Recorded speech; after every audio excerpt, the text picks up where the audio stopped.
Brewmaster got changes.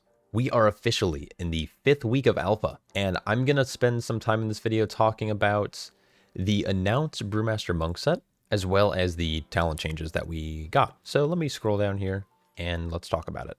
So first things first, bounce back has been removed. A talent has taken its place called Chi Transfer. This is going to cause Touch of Death to heal you for 50% of the damage done. Losing bounce back sucks.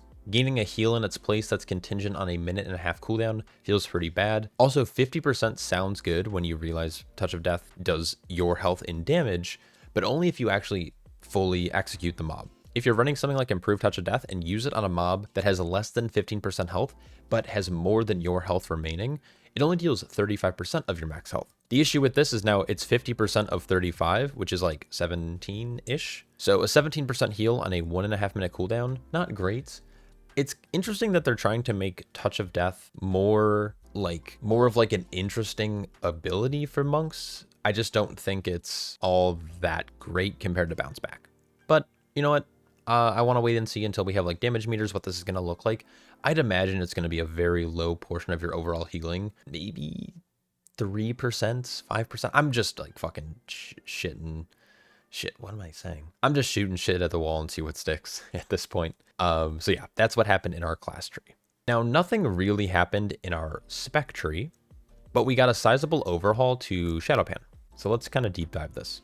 Some of the more simple things that have been changed are they're trying to simplify both Veteran's Eye and Vigilant Watch. So Vigilant Watch no longer has the effect of increasing Flurry Strike damage. It simply just improves the critical damage of your Blackout Kick, incentivizing Critical Strike as a stat weight. We also have Veteran's Eye being nerfed down to just a 5% stat stick on your haste values. This is technically a nerf at the end of the day, but it also requires a less buff maintenance and tracking because it's just 5% haste. You have 5% haste, period.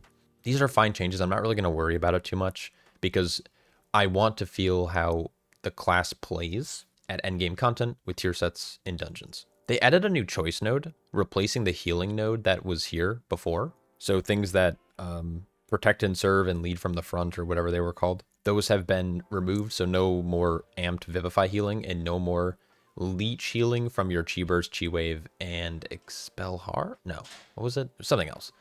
Those are gone. Combat Stance reduces Roll's cooldown by 10%. So at a base value, Roll is a 20-second cooldown. So you're getting 2 seconds off. With Celerity, that's going to knock it down to 15 and then an additional 1.5 seconds. But then when you're playing Lighter Than Air, it's adding 2 seconds. So all in all, when you do play Combat Stance, it actually lowers Roll's cooldown just back down to a 15-second cooldown, canceling out the negative effect of Lighter Than Air. So as you can see here, Roll, 15-second recharge, pretty chill. Initiator's Edge, though, on the other hand, fucking insane, by the way. I feel like most players are going to end up using this instead, at least in Mythic Plus context. So what's nice about this is when you do enter combat, whether it's through Taunt, through Kick Smash, through Crackling Jade Lightning, your movement speed's going to get significantly increased. So as you can see, here's me running. I'm going to throw a keg and now I'm sprinting. And so this, accompanied with your other movement speed effects, allows you to move very quickly while gathering up a pull. So I think this is good. Big fan. They made a small change to Shadow over the battlefield. It's now been renamed to Shadow over the battlefield. They removed the W. They also made it now deal nature damage, which was Shadow, and they nerfed the damage by 50%. So, unlucky. Brewmaster's catching nerfs already, and it's not even beta yet.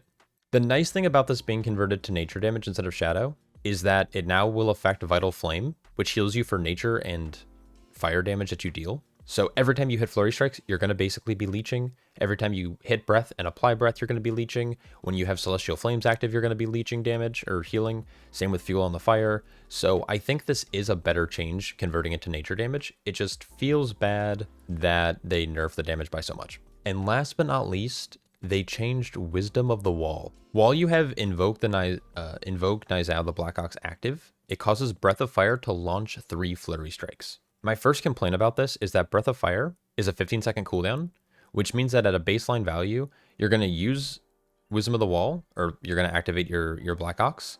You're going to Breath of Fire, then you'd wait 15 seconds, and then you use Breath of Fire again, and then you get 6 additional Flurry Strikes during your 2-minute cooldown window. That feels bad. So, what do? it incentivizes you to play Salsalabim Strength. Great. Now, it lowers it from a 15-second cooldown to share a cooldown essentially with Keg Smash, which is 6.7 seconds. Also scaled with haste. That's great, but that now means when you use Nizao, the conditions is you need to be banking a single keg, you want Breath of Fire ready, and possibly, ideally, you're going to want to be playing Keg Volley. Now, the issue that I have with this is that you want to play, or not even want to, you need to play Nizao, because it's contingent on so many different talents in your tree, both including Efficient Training and Wisdom of the Wall now. But it is on the opposite side of these talents, Breath of Fire, Salsalabim Strength, and Keg Volley, which means that you have a lot stricter of talent builds for Shado-Pan, where you're not really going to have that much agency over what talents you get to run. I'm level 88 right now. I'm going to gain one more point here to put it into Weapons of the Wall, and I'm going to gain one more point in my spec tree, which means that I'm going to only get to take one more talent. Do I want an extra stack of High Tolerance? Do I want Zen State, which is super, super strong? I'm still missing Shadowboxing Treads. So it's like, you have to sacrifice, which is what feels kind of bad, you know? Sacrifice Counter-Strike? Do you sacrifice High Tolerance? Do you sacrifice your Fuel on the Fire, which is crazy burst damage? So I don't like how far away and isolated Nizao feels in the tree when playing Shado-Pan, when also being incentivized to play all of these talents on the left-hand side. And that doesn't even get me into the tier set yet. Now what this looks like is, okay, so here we go, and just in case you aren't aware, Flurry Strikes have been changed as well to unleash every time you Keg Smash, and no longer contingent on energy, which is, I think, a good change, though it does make the visuals very cluttery. So here we are. I have one charge of Keg Smash. I'm going to actually send it to reset Breath. I'm now going to summon the cow. We're going to Breath to spend Flurry Strikes, and then I can Keg Smash again to spend. Then I can Keg Smash, or sorry, Breath again, then I Keg again, then I Breath again, then I Keg again, then I Breath again. And that's your rotation during this cooldown, and that feels kind of weird. Breath, Keg, Exploding Keg, Keg, Breath, Keg, Breath. And like, that's your goal.